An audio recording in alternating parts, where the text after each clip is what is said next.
सत्य का अनुसरण करना, लेकिन सत्य ग्रहण करने वाली बुद्धि तो होनी चाहिए।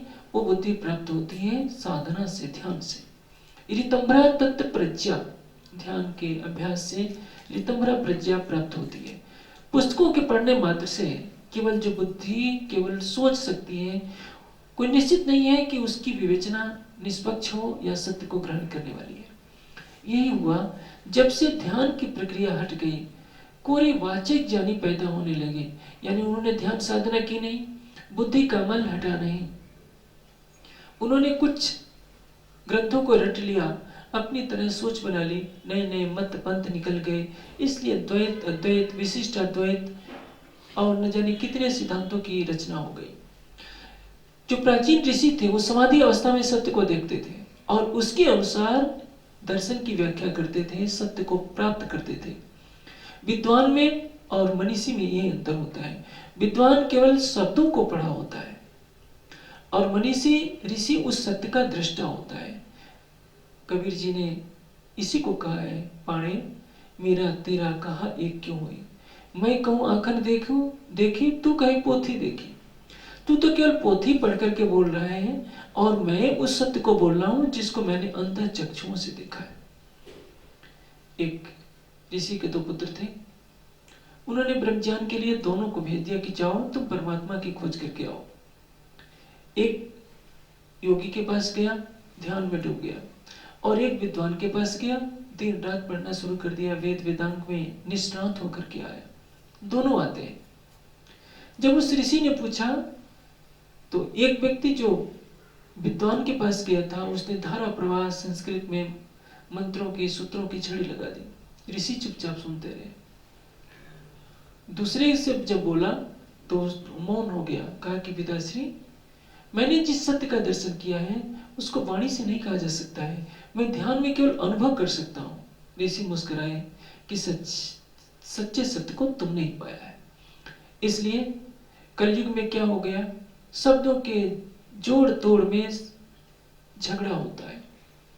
इसका अर्थ व्याकरण के इस सूत्र से ये होता है, ये होता है, ऐसा करके विद्वान आपस में लड़ते झगड़ते हैं और सत्य को जानते हुए भी सत्य को उजागर नहीं होने देते। इसलिए श्री जी कहते हैं, कली में देखा ज्ञान चंबा, बातन महल रचिए तो सुंदर चेजा जमीन तंबा। एक तरफ तो कहते हैं कि ब्रह्म का अंतःकरण नहीं है, अंग न इंद्रिय अंतस्करण वाचा, ब्रह्म न पहुंचे कोई, मन वाणी कहीं भी और अंतःकरण से उस ब्रह्म को जाना नहीं जा सकता। ऐसा कहकर श्रुतियों को की साक्षी भी देती हैं, फिर कहते हैं कि हमें उसका अनुभव भी होता है। महावाक्य बोलते हैं, अयम आत्मा ब्रह्म, यानी मेरी आत्मा ही ब्रह्म है। तत्त्वमसि, तुम भी वही हो। सर्वम खलविदम ब्रह्म, जो कुछ संसार दिख रहे हैं ब्रह्म ही ब्रह्म है। जब सब कुछ ब्रह्म ही ब्रह्म है तो फिर आपको शूद्र से घृणा क्यों होती है, मलमूत्र से घृणा क्यों होती है? कोई कहे सबे ब्रह्म तब तो अज्ञान कछुए नाही, तो खट शास्त्र हुए कहे को मोहे ऐसी आवत मन भाई। जब सब कुछ ब्रह्म ही ब्रह्म है तो अज्ञान कहां से आ गया? ब्रह्मरूप जगत में अविद्या कहां से आ गई? काम क्रोध मद लोभ अहंकार कहां से आ गया? इन प्रश्नों का उत्तर किसी के पास नहीं होता। अब जब इस तरह श्याम भाई भीम भाई दोनों विचार करते हैं तो भीम भाई की नजर खुली, वो अखंड में विचार करने लगती है और पूरे परिवार सहित आकर के श्री जी के चरणों में तारतम ज्ञान ग्रहण कर लेते हैं। इसके साथ ही श्याम भाई जी को भी ईमान आता है और वो भी श्री जी के चरणों में आकर तारतम ज्ञान ग्रहण करते हैं। पूरे शहर सूरत नगर के सबसे उच्च विद्वान यदि श्री जी के चरणों में आ जाए, तारतम ले लें तो तारकत मचना ही था। श्री जी 17 महीने वहां रहते हैं सूरत के अंदर, दिन रात चर्चा का प्रवाह चल रहा होता है। और जब भीम भाई श्याम भाई दोनों ने तारतम ले लिया तो पूरे शहर में शोर मच जाता है और संख्या आने लगती है। इसके साथ ही एक और घटना घटती है। वल्लभाचार्य मत के एक आचार्य होते हैं गोविंद जी व्यास। उनको भागवत के 40 प्रश्नों का उत्तर नहीं आता था, उन्होंने उसको नोट कर रखा था। जो ये मोहनदास दलाल अपना एक सुंदर साथ है, वो श्री जी के चरणों में आए होते हैं, उससे उनकी संगति होती है और वो गोविंद जी व्यास को लाते हैं कि चलो श्री जी के पास इन प्रश्नों का उत्तर उनकी कृपा से मिल जाएगा, क्योंकि इन प्रश्नों के बारे में ये मान्यता थी कि इन प्रश्नों का उत्तर परमात्मा की कृपा के बिना कोई भी मनुष्य जान नहीं सकता, क्योंकि उसमें अखंड की बातें हैं। जैसे मोह तत्व क्या पदार्थ है, जब सृष्टि नहीं तो पुरुष कहाँ था, हिरण्यगर्भ किसको कहते हैं, अखंड जो ब्रह्म का जो स्वरूप है लीला रूप में वो कहाँ है, कौन बता सकता है। तारतम्य ज्ञान ही वो कुंजी है जिसे संसार के सारे रहस्यों को उजागर किया जा सकता है, चाहे वेद का रहस्य हो, उपनिषद का हो, दर्शन का हो, गीता का हो, भागवत का हो, कुरान का हो या बाइबल का। जैसे एक कीर्तन आता है, भाई रे ब्रह्म ज्ञानी ब्रह्म दिखलाओ, तुम सकल में साई देखा, ये संसार सकल है सुपना, तो तुम ब्रह्म क्यों व्याख्या। शिव जी कह रहे हैं कि ब्रह्म ज्ञानी हो, तुम तो कण कण में ब्रह्म को माने बैठे हो। तुम बैकुंठ जमपुरी एक कर देखे, तब तो शास्त्र पुराण सब भन्या, सुखदेव व्यास के वचन बिना कौन कहे मैं जान्या। तुमने सुखदेव और व्यास के वचनों को पढ़ा नहीं, क्योंकि सुखदेव और व्यास के वचन जो भागवत में कहे गए हैं, पंचाध्यायी रास में एक सबसे महत्वपूर्ण जो 2 श्लोक आते हैं, उसको मैंने त्रिधारिलय के दिन भी स्पष्ट किया था। भगवान अपनी तारात्रि शरद उत्फुल्ल मल्लिका विक्षरन्तु मनः चक्रे योग माया उपाश्रिता। योग माया में प्रवेश किया। वो योग माया क्या है? वही तो योग माया है जहां अखंड ब्रह्म अपनी अखंड शक्ति के साथ लीला कर रहा है। और काल माया में क्या है? अखंड ब्रह्म नहीं है, यहाँ ब्रह्म का सबल रूप है, स्वप्निक रूप है। और ये जो प्रकृति है, जो इसकी माया है, वो माया भी स्वप्निक है। मायाम तो प्रकृति विद मायनम तो महेश्वरम। जैसे सूर्य है, सूर्य की शक्ति क्या है? तेजस्विता। चंद्रमा की चांदनी कैसी है? शीतलता। फूल की सुगंध कैसी है? फूल जैसी। सागर की शक्ति क्या है? लहरों के रूप में दृष्टिगोचर होती है। सूर्य से उसके तेज को हटा दीजिए, चंद्रमा से उसकी चांदनी को हटा दीजिए, फूल से सुगंध और सौंदर्य को हटा दीजिए, हाथों से उंगलियों को हटा दीजिए, सागर से लहरों को हटा दीजिए, तो बाकी क्या रहेगा? दोनों अभिन्न है, शक्ति और शक्तिमान। जहां अखंड ब्रह्म अपनी अखंड शक्ति के साथ लीला कर रहा है, उसको कहते हैं योग माया। और जहां सब कुछ काल रूप है, स्वप्न के समान है, बदलता रहता है, उसको कहते हैं काल माया का ब्रह्मांड। जैसे आपका शरीर हर क्षण बदल रहा है, आप इसको नहीं जानते। 5 साल के अंदर आपके शरीर की काफी संरचना बदल जाती है, कोशिकाओं में और काफी चीजों में। आपके शरीर का हर परमाणु कंपन कर रहा है। परमाणु के अंदर जो इलेक्ट्रॉन है, प्रोटॉन है, ये 1 लाख मील प्रति सेकंड के वेग से अंदर घूम रहे हैं, परिक्रमा कर रहे हैं। अब आपका हवाई जहाज भी इतनी तेजी से घूम नहीं सकता, लेकिन हर पदार्थ के अंदर, दीवार के अंदर, शरीर के अंदर जितने स्थूल पदार्थ हैं, सबके परमाणु कंपनशील है, अणु कंपनशील है, एटम्स कंपनशील है।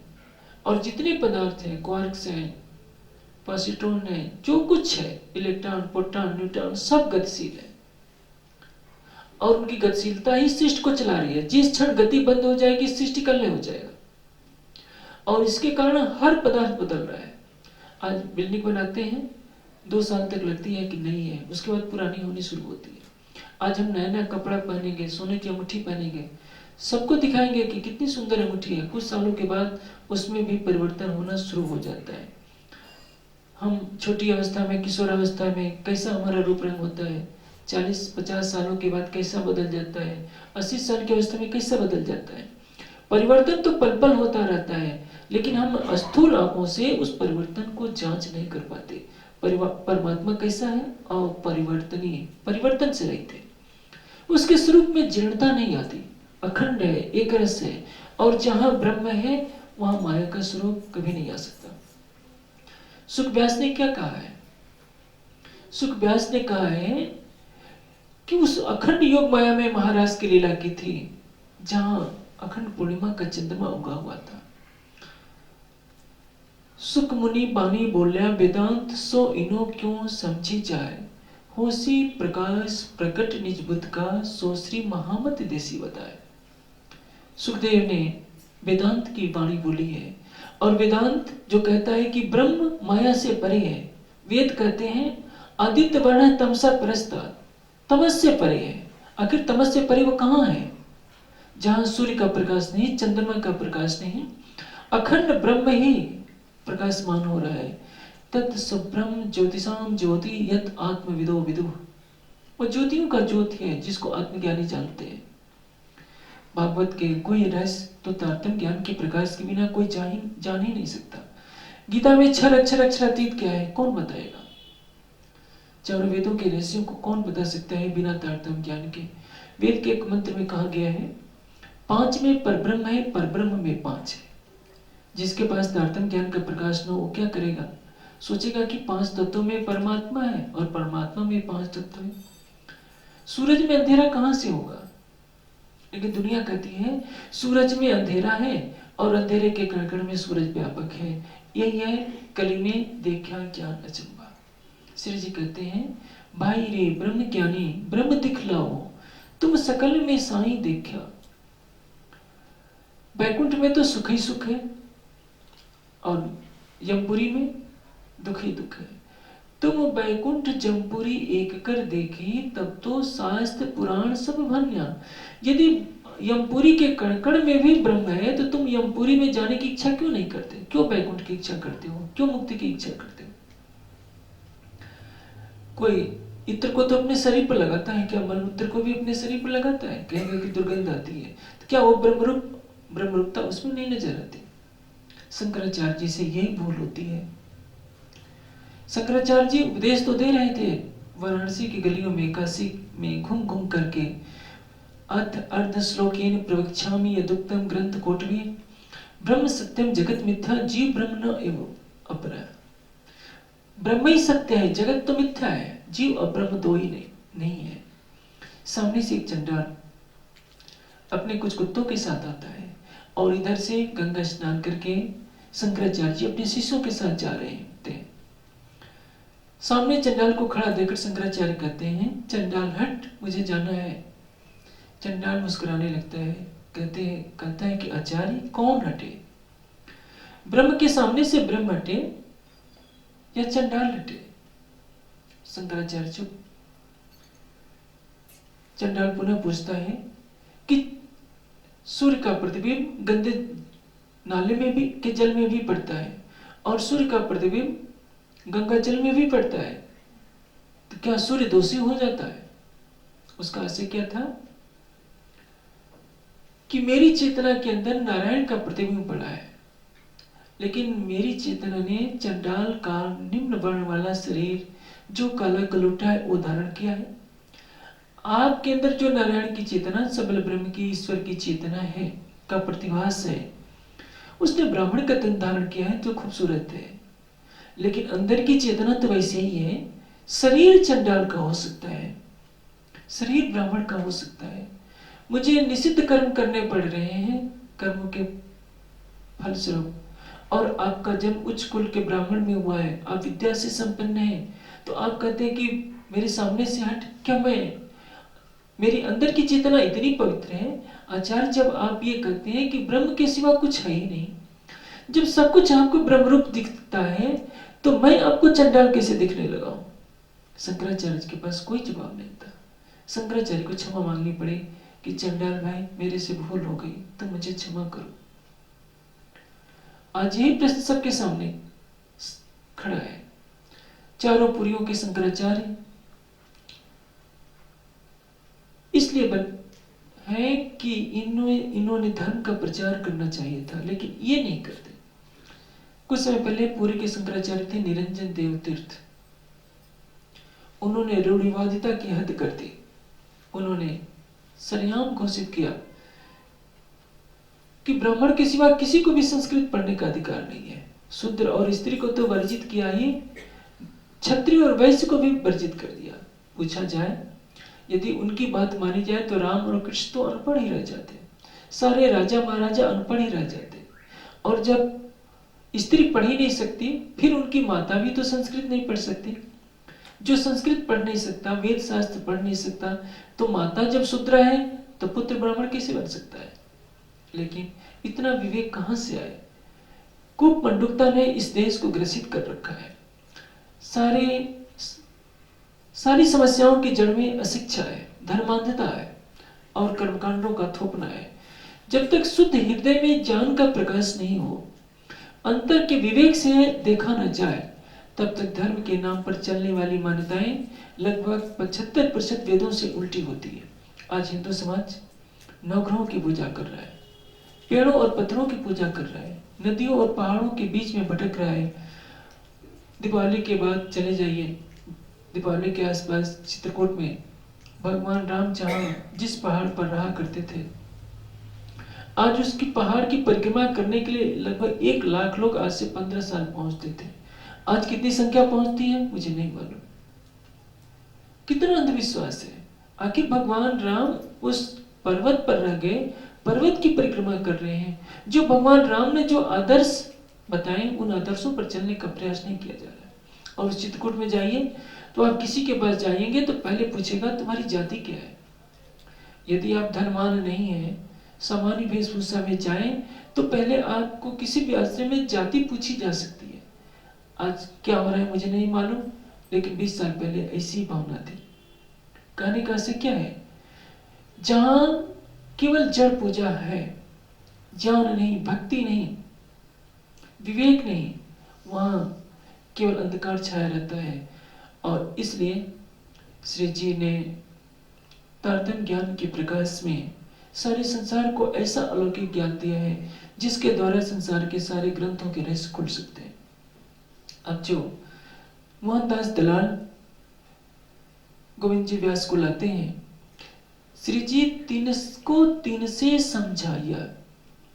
भागवत के जो 40 प्रश्न होते हैं उनको श्री जी भागवत के रहस्यों को खोलकर भागवत के प्रमाणों से समझा देते हैं कि देखो भाई, मोह तत्व किसको कहते हैं, अहंकार का स्वरूप क्या है, हिरण्य का रूप पुरुष क्या है, पुरुष क्या है, प्रकृति क्या है, अखंड ब्रज कहाँ है, अखंड रास कहाँ है। सारे प्रश्नों का जब समाधान हो जाता है तो गोविंद जी व्यास भी श्री जी के चरणों में आकर के तारतम्य ज्ञान ग्रहण कर लेते हैं। तब दज्जाल के लश्कर के, दज्जाल का लश्कर कौन है? जो अंधकार में चलते हैं, जो ज्ञान की राह में बाधा बने, चाहे वो कितना भी विशिष्ट व्यक्ति क्यों ना हो, वो दज्जाल कहलाता है। दज्जाल करत कछ ऐसा, अंदर करत दखल, दोस्त को दुश्मन करे, फिराई देवे सब अकल। हमारा हमारी हानि हमारा लाभ किसमें है, इससे वंचित कर दे, हमारे और धनी के बीच में पर्दा खड़ा कर दे, वो दज्जाल कहलाता है। मन जिसको दज्जाल कहते हैं, मुसलमान लोग जब नमाज पढ़ते तो दाएं बाएं देखते हैं। किसको देखना होता है? कहीं दज्जाल तो नहीं आ गया। उनको कह दिया गया है कि नमाज पढ़ते समय दज्जाल को रोको। उन्हें दाएं बाएं देखने की एक प्रक्रिया अपनानी है। जब अल्लाह ताला का ध्यान करना है, उनकी बंदगी करनी है, तो एकाग्र मन से करो, लेकिन दाएं भी देखेंगे, बाएं भी देखेंगे, ऊपर भी, और तरह तरह की कसरत करनी पड़ती है। वहां के लोगों के लिए तो ठीक है। अरब में जब मोहम्मद साहब का अवतरण हुआ, अरब की जनता सत्य से कोसों दूर थी। उनको मानवता का पाठ पढ़ाने के लिए ये सारे नियम बनाए गए। लेकिन आज के युग में कोई ध्यान साधना भी करता हो, उसको तुच्छ कहना और अपने शरीयत की इस बंदगी नमाज को सर्वोपरि कहना, ये कोरा पक्षपात है। नफ्सों से, इंद्रियों से जो भक्ति होती है वो मत शरीयत है। फर्ज बंदगी जाहिरी करे हक से दूर, और बंदगी रोकी करे हक की निजी।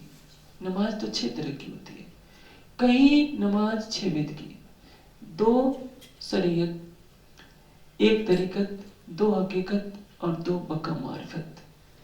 मारिफत की नमाज कौन पढ़ता है? केवल ब्रह्म सृष्टि। हकीकत की नमाज कौन पढ़ेगा? केवल ब्रह्म सृष्टि और ईश्वरी सृष्टि। जीव सृष्टि में कोई बिरला होता है जो तरीकत की नमाज पढ़ता है, यानी दिल से भक्ति करता है।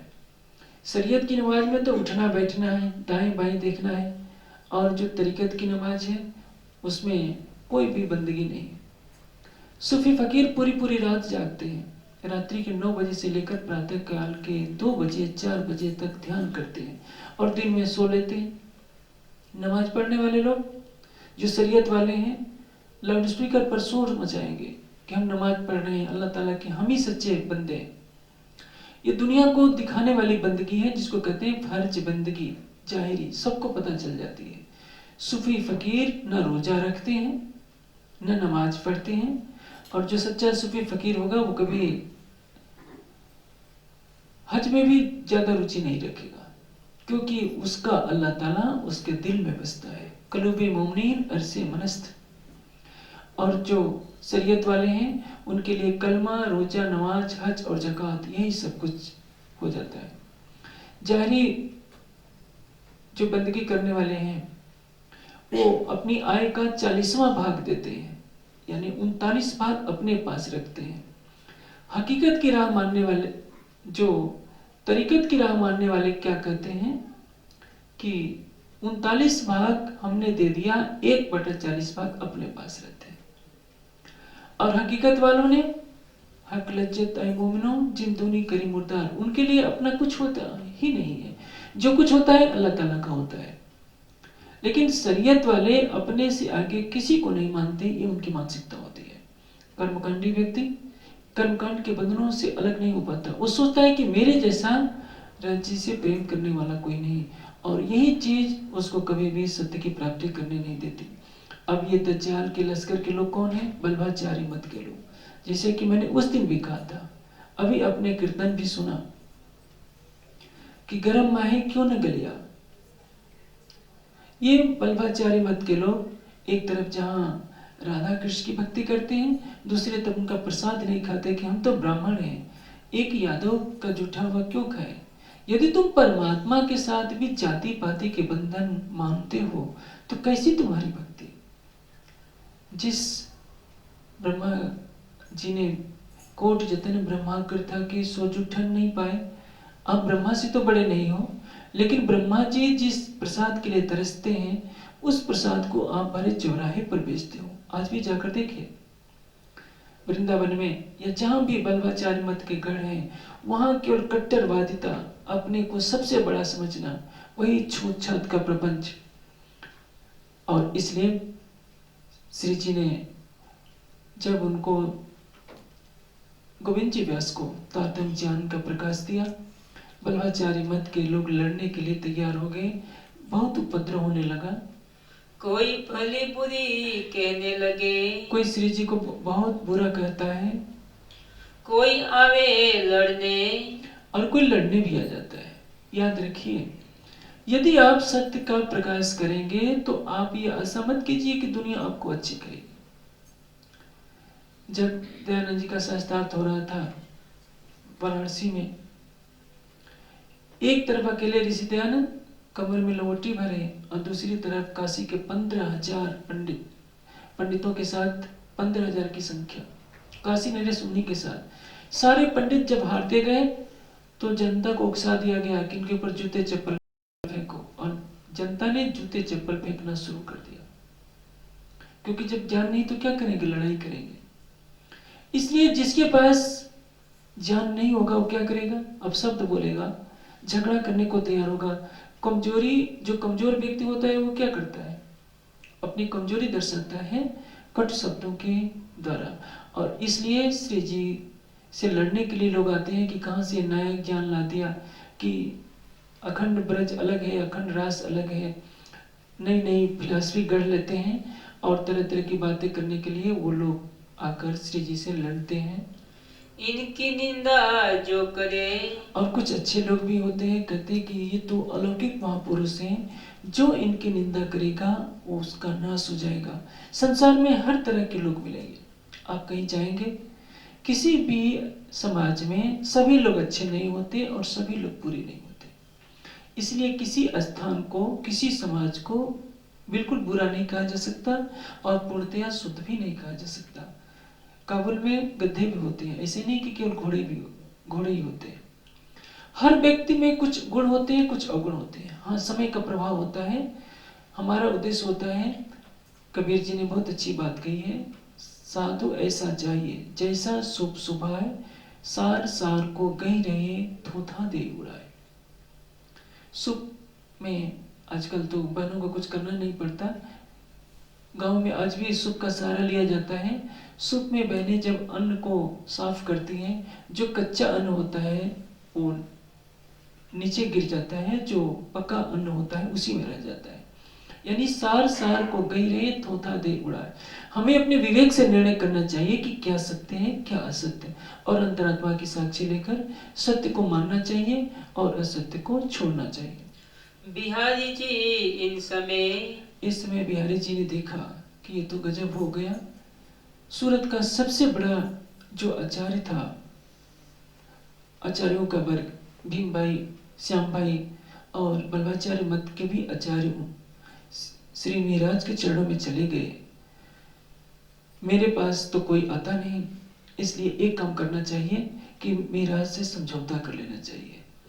अब अपने आप पत्र लिखते हैं। याद रखिए, मित्रता और बैर बराबरी से किया जाता है। कमजोर व्यक्ति को संसार रहने नहीं देता।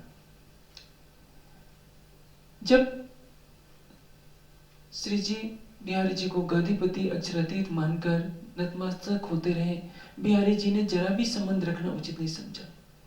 अब श्री जी के पास अनुयायियों की संख्या बढ़ने लगी तो बिहारी जी महाराज खुद समझौता करना चाहते हैं। अब उन्होंने पत्र लिखा कि देखो महाराज,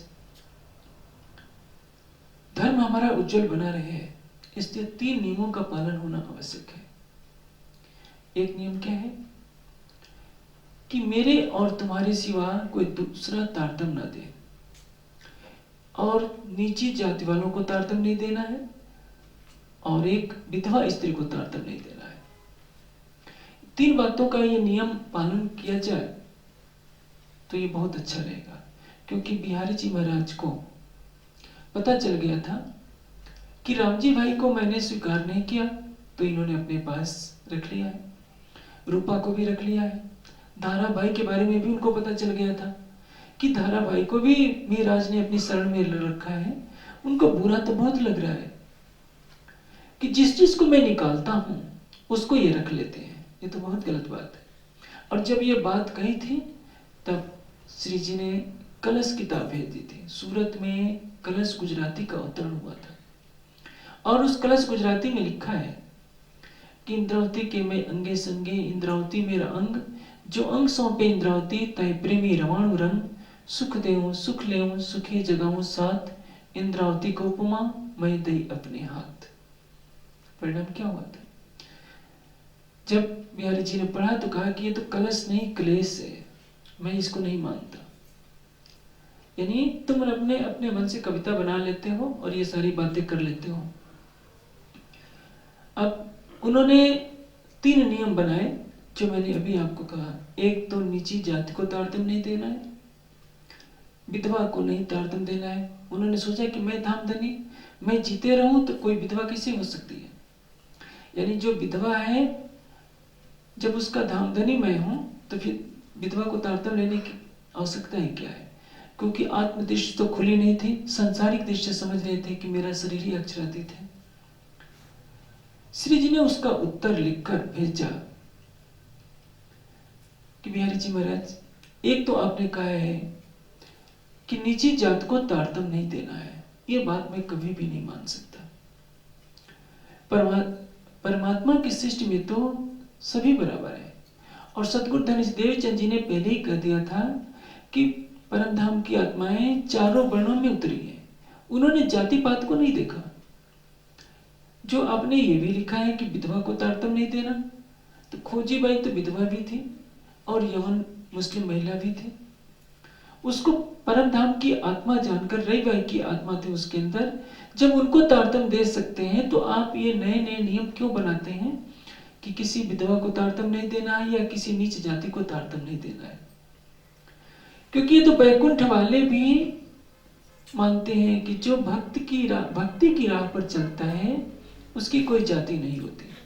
बोलचाल में कहावत कही जाती है, जात न पूछिए साधकी, पूछ लीजिए क्या। कभी भी साधु महात्मा की जाति नहीं पूछनी चाहिए, लेकिन कलयुग में सब उल्टा हो रहा है। महात्मा लोग भी अपनी जाति वाले का पक्ष लेने लगते हैं। वैसे तो जो संन्यास लेता है उसके लिए नियम है कि वो अपने अतीत को भूल जाए, किस जाति का है, किस स्थान का है, सबको भुला दे, किस माता पिता का पुत्र है, अपने पुराने नाम तक को भुला दे और केवल परमात्मा के चिंतन में लगे रहे। ये भारतीय संस्कृति का नियम है। लेकिन जब साधु महात्मा भी जाति पाति को लेकर भेदभाव करने लगते हैं तो प्रश्न खड़ा होता है कि कैसा संन्यास है। सन्यासी का मतलब क्या? जिसको ब्राह्मण और शूद्र में भेद न हो। विद्या विनय संपन्नी ब्राह्मणे गव्यस्तिन सुनिच्चा एवं सुपाके च पंडिता समदर्शिना। सन्यासी का पद तो बहुत ऊंचा है। जो गृहस्थ पंडित यानी विवेकवान पंडित का अर्थ वो नहीं जो जन्म से पूजा पाठ कराता हो। शरीर से कोई पंडित नहीं होता, शरीर से कोई ब्राह्मण नहीं होता, शरीर से तो सभी शूद्र है। पंडित की उपाधि क्या होती है? महाभारत में पंडित के लक्षण लिखे और गीता भी यही तथ्य दर्शा रही है कि ब्राह्मण विद्या और विनम्रता से संपन्न ब्राह्मण में और चंडाल में, गाय में और कुत्ते में जिसको भेद प्रतीत न होता है, जिस चेतना को ब्राह्मण के अंदर देख रहा है उसी चेतना को वो चंडाल के अंदर देख रहा है, जो ब्राह्मण और चंडाल को एक दृष्टि से देख रहा है। कुत्ता अपवित्र जानवर है, गंदगी में रहता है और आपको मालूम ही है उसका रहन सहन क्या होता है। कुत्ते को और गाय को जो एक धरातल पर रखे, यानी कुत्ते और गाय में भी, गाय के अंदर पौराणिक मान्यता है कि सारी दिव्य शक्तियों का वास होता है। गाय को सबसे पवित्र जानवर माना जाता है। जो गाय और कुत्ते को, ब्राह्मण और चंडाल को एक धरातल पर देखता है वही पंडित कहलाने का अधिकारी है। सन्यासी के लिए तो कहा गया है वेद के अंदर जो 40वां अध्याय है वो ईशावास्य उपनिषद कहलाता है, जो सभी उपनिषदों की आधारशिला है। तत्र कह मोह कह शोक यो एकत्वम अनुपश्यत। जो सब में एक चेतना को देखता है वो मोह और शोक से रहित आत्मज्ञानी होता है। यदि हमने सन्यास के भगवे वस्त्र भी धारण कर लिए हैं, हमारे अंदर से जाति परंपरा नहीं छूटी है। जो ब्राह्मण सन्यासी है वो ब्राह्मणों का पक्ष लेना शुरू कर दिया, कोई मारवाड़ी महात्मा है वो मारवाड़ियों का पक्ष लेना शुरू कर दिया, कोई वैश्य है तो वैश्यों का पक्ष लेना शुरू कर लिया। तो समझ लीजिए कि ये महात्मा अभी नहीं बने हैं। शरीर से महात्मा है, बुद्धि बल से महात्मा है, ये आत्मज्ञानी नहीं है, ब्रह्मज्ञानी नहीं है। जिसकी ब्राह्मी दृष्टि हो जाएगी वो ब्राह्मण क्षत्रिय वैश्य शूद्र की परिधि से सबसे परे हो जाएगा। इसलिए जब तक ये भेदभाव के बंधन बने रहेंगे तब तक समझ लीजिए कि वो व्यक्ति अज्ञानी ही है। एक बार जब संन्यास जीवन में, मेरी उम्र लगभग 18 वर्ष की थी, सीतापुर जिले में नैमी सारण्य पड़ता है, किसी ने बताया कि कोई एक महात्मा रहते हैं। वहां मैं गया, उन्होंने जाते ही पूछा, भगवेधारी महात्मा तो थे, पूछा तुम्हारी क्या जाति है? मुझे हंसी आ गई, मैं चुपचाप चला आया। फिर एक जगह मैं किसी यज्ञ में गया हुआ था, चंचल जी के गुरुदेव ने यज्ञ करा रखा था। 10 नाम संन्यास ये किसी परंपरा में एक रहने वाले एक महात्मा थे, वैसे तो वो वैष्णव थे, रामानुज वैष्णव। वो आए हुए थे, वेदांत के दर्शन के विद्वान थे। पूछे तुम्हारी क्या जाति है? मैं कुछ बोला नहीं। गुस्से में आकर पूछते हैं किम सोपाको वसी? तो मैंने भी कहा था कि सोपाको एव अस्मि, यानी चंडाल हो? मैंने भी कहा कि हाँ मैं चंडाल नहीं हूं। कहलाने को सन्यासी, और पहला परिचय पूछते हैं तुम्हारी जाति क्या है, तो सन्यासी किस लिए बने हो? कहने का तात्पर्य क्या है? जिनकी चरम दृष्टि नहीं हटी वो महात्मा कहलाने के योग्य नहीं है।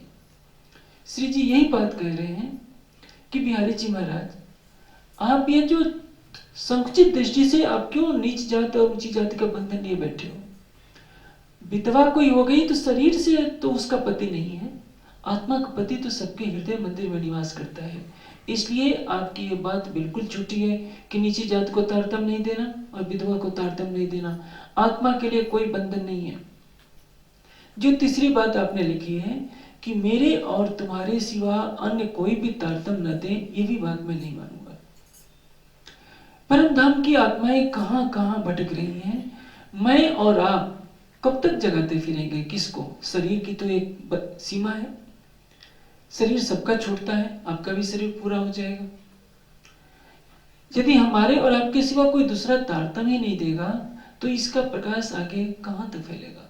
इसलिए नियम ये होना चाहिए कि जिसके पास भी ज्ञान का प्रकाश आ गया वो अवश्य तारतम्य ज्ञान दूसरों को दे सकता है। लेकिन इसका मतलब ये नहीं कि गुरुवाद धारण कर ले। गुरु का अर्थ होता है अंधेरे से उजाले में ले जाने वाला। सतगुरु मेरा श्याम जी। सतगुरु कौन है?